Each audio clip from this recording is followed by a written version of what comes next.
This is one of the champs that I've had over the years, and it had a conventional door. And this is another champ I've had, and it had a conventional door as well. This is a Sportsman 2+2 that had a Seaplane door. So we've decided to do a Seaplane door conversion on the champ we're rebuilding now. The first step was to mount the door with a temporary piano hinge, and to check the swing to make sure that it cleared the struts. We did that while pre-rigging. Fiberglassing over the hinge holes on the door was the final commitment to the changeover. And so that's how we got to the strut challenge. Should there be one strut or two? Should it go, if there's only one, should it go at the front or at the back? Then, of course, what size strut is required? You'll notice here that on the champs, the doors are hinged and open at the rear of the wing struts. This would make putting the strut at the front an obvious choice. So my way of determining what the strut requirements are was to build a jig.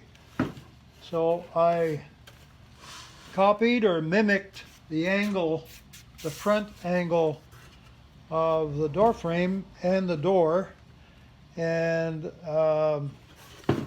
was able to borrow from my neighbor a strut that he had on his truck cap, and was able to put it in to see what the travel was. Now, of course, I needed to reposition this on several tries to be able to get it to close and to open. Now, one of the challenges is that for this particular size of strut, it needs to be quite close to the hinge.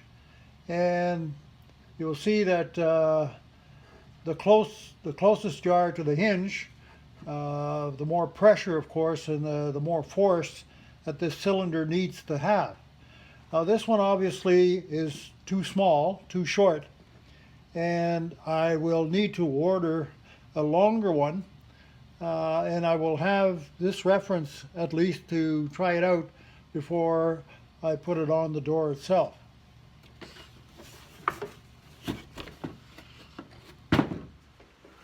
So what I absolutely need to know is the weight of the door at the different attachment points for that strut. So I rigged a fish scale and hung the door at different spots to see what the weight is.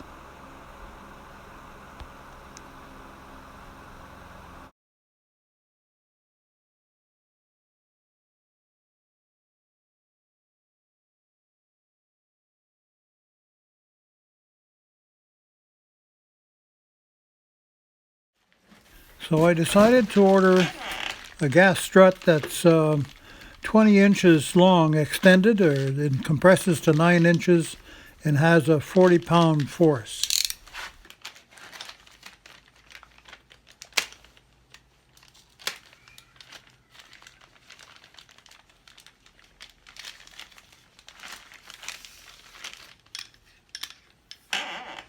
Okay, so I got a new gas strut, and this one here is 17 inches extended and 9 inches compressed, and it's got a 45-pound force.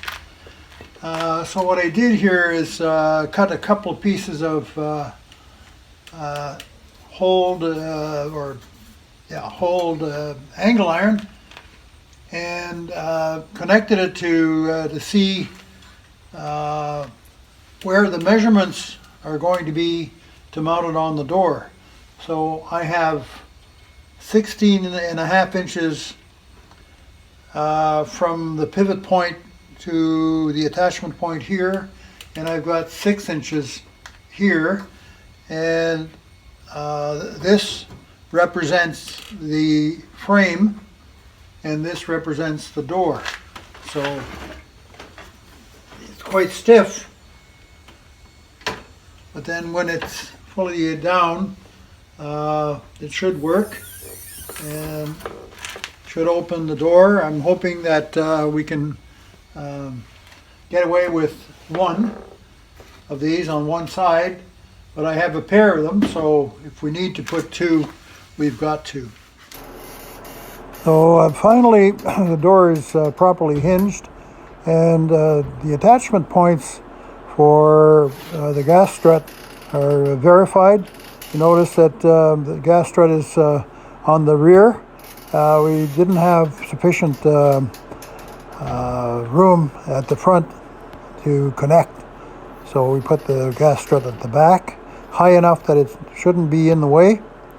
And we checked the insulation of the handle, and as it turns out, the handle works well, and I don't think we'll need any additional hardware to open and shut the door and have it secured. So that's our conversion, all complete.